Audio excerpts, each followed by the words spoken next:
Ang bulalakaw na sumulpot sa Mayon Volcano.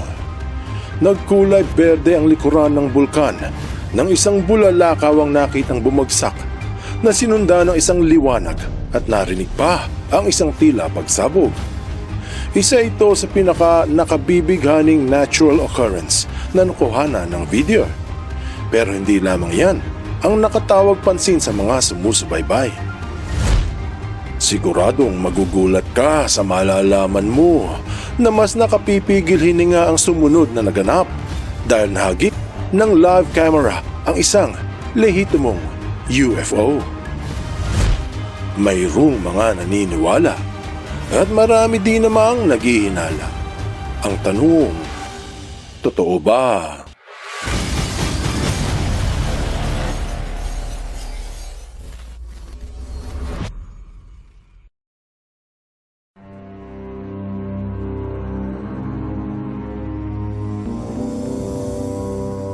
Bago mangyari ang viral na insidente sa Mayon, mga huling araw ng Mayo taong 2026, tuloy-tuloy ang nagbabagang aktibidad sa bulkan, no pun intended. Maraming kamera ang itinutok dito, kasama na ang sa Pag-asa, para bantayan ang pagbuga ng lava at iba pang senyales ng paglala ng sitwasyon upang mabigyan ng babala ang mga nasa paligid. Mga 10:30 Lunes ng gabi, hindi pagsabog ang nasaksihan. Ngunit, isang bulalakaw na biglang kumislap sa ere. Dahil sa anggulo ng kuha, maraming nanonood ang nagsabi na tinamaan nito ang bulkang nag-aalboroto. Mabilis na kumalat sa social media ang nakuhanan at nagkaroon ng iba't ibang haka-haka. Haka-hakang posibleng maging katotohanan. Pagkatapos suriin ng mga eksperto ang video at datos, kasama na yung kuha mula sa Legazpi, napag-alaman na ang meteor ay nasunog at nagkapira-piraso sa ere bago pa man ito umabot sa lupa. Kung mapapansin, kalahating segundo bago ito tumama, ay biglang nagliwanag ng berde sa madilim na kalangitan. Marami ang nagtatanong kung bakit hindi nga naman dilaw o asul o ibang kulay.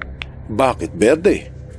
Kung hindi ka pamilyar, iyan ay dahil sa elementong daladala ng meteorite na madalas ay nickel, na kapag nasunog ay kulay berde. Nabubuo ang nickel sa pamamagitan ng nuclear fusion bago sumabog ang isang bituin na tinatawag nilang supernova. Yung mga sumabog ay nagtataglay ng mga elemento katulad ng nickel. Iyan yung nagkulay berde sa Mayon. Maraming kwento ang nagsilabasan sa social media nang kumalat ang video. May mga nagsabi na nakakita sila ng isang ilaw matapos ang pagbagsak ng bulalakaw. Sabi ng iba, isa raw itong extraterrestrial. Siyempre mainit ngayon ang usapan hinggil sa mga UAP matapos ilabas ang UFO file sa Amerika. Kaya marahil ito ang nasa isip ng marami.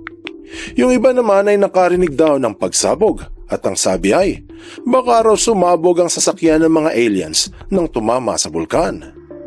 Ngunit ang hindi nila alam na ang pagsabog na mula sa mga meteorite ay hindi dahil sa ito ay tumama sa lupa. Ito ay pumuputok sa ere at tinatawag na sonic boom.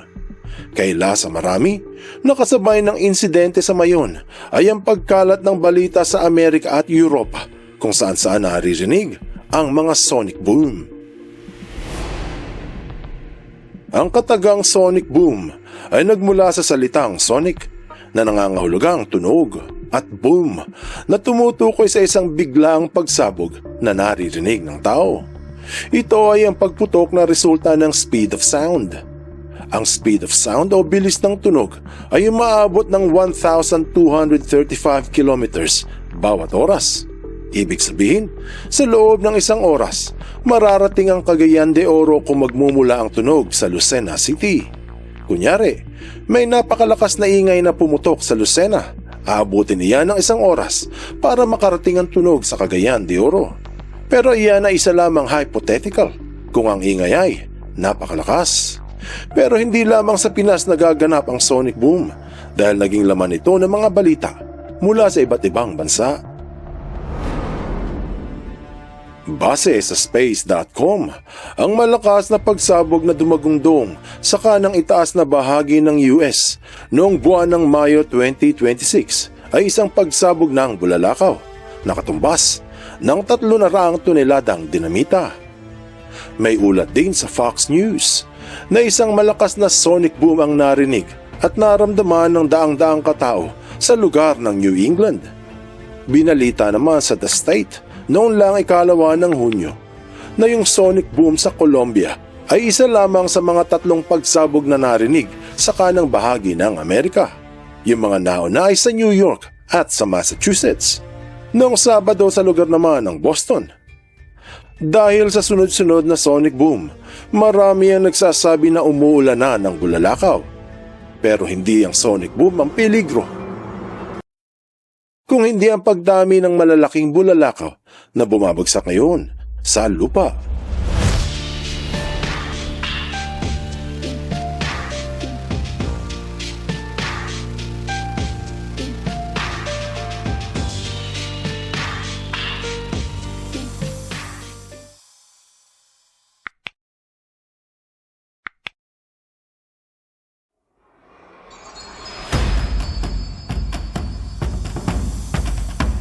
Ang pahayag ng The Quantum Cat noon lang 15 ng Abril 2026 kung bakit napakaraming meteorite ang tumatama sa daigdig pagpasok lang ng taong 2026, na hindi lamang ito nangyayari sa Amerika, pati sa Europa. Sa Luxembourg, Germany, isang bulalakaw ang napakabilis na lumipad sa himpapawid noong 8 ng Marso at sumabog bago makarating sa Rhine River. At may isang tipak ng bato na bumagsak sa isang kwarto. Makalipas lamang ang ilang araw, isa na namang maliwanag na bolang apoy ang namataan sa kalangitan ng France. Ayon sa American Meteor Society, mas marami ang malalaking meteor na bumabagsak ngayon sa daigdig sa unang 3 buwan ng 2026 kumpara sa naitala sa mga nagdaang taon. Kung hindi ka makapaniwala, pati ang website ng Universe Magazine, ganyan din ang sinasabi, na pinauulanan tayo ng mga bulalakaw ngayong 2026. Ang bumagsak sa Mayon Volcano ay isa lamang sa napakaraming bulalakaw sa Pilipinas at hindi ito ang huli. Ngayon pa't napagalamang sunod-sunod ang mga bulalakaw. Pero may isang pangyayari na hindi pinalampas ng mga nakakita. Ito ay ang maliit na liwanag na lumipad pataas matapos ang bulalakaw sa Mayon.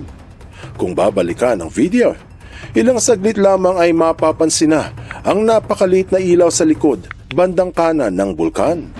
Kitang-kita ang ilaw sa kadiliman, kaya hindi maikakaila ang naganap.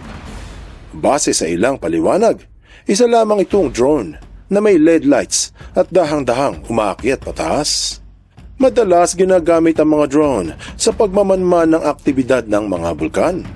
Subalit mapapansin na napakalaki nito at napakaliwanag kung ito ay isa lamang drone. Makikita sa video na sumulpot ang ilaw sa likuran ng bulkan. Wala ito sa harap ng camera kaya hindi masasabing malaki dahil malapit sa camera. Kitang-kita na ito ay malaki kumpara sa mga drones. Pero kung hindi ka naniniwala, ito ang patunay.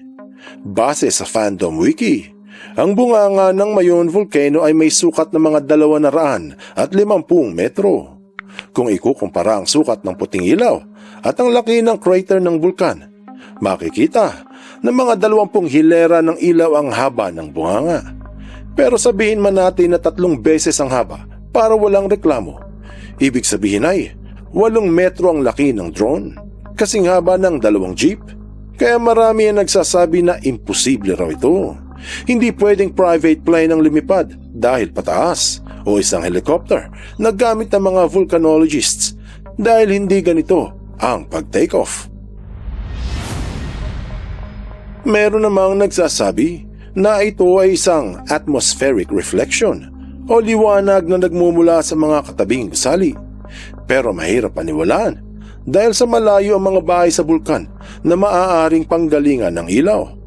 Kung ito ay reflection lamang mula sa ibang lokasyon, dapat ang liwanag ay kalat sa ulap. hindi yung localized lamang. Kitang-kita na ang bagay mismo ang pinagmumulan ng liwanag. At kung susundan ng ilaw pataas, mapapansin din na hindi ito nagbabago ng hugis o hindi nawawala ang liwanag nito. Diretsyong lipad pa kanan, consistent ang galaw, at ang intensity ng liwanag ay hindi nagbabago. Kung usok naman ito ng pataas at may reflection ng ilaw, dapat halos mawala ito pagdating sa itaas dahil sa hangin. Mahirap ding sabihin na ito ay isang anomalya sa camera dahil makikita na galing sa likod mismo ng bulkan ng ilaw habang ito ay pataas. Kung babagala ng bilis ng paglabas nito, malinaw na nagmula sa likod ng bulkan at hindi isang camera anomaly. Gayunpaman, hindi naman sinisiguro na ito ay isang extraterrestrial o katulad ng sabi ng iba, nasasakyan daw ito ni Vegeta o ni Nappa. Kaya nga tinatawag na UAP dahil sa ito ay Unidentified Aerial o Anomalous Phenomenon. Sa madaling sabi ay, hindi ito matukoy kahit ng mga eksperto.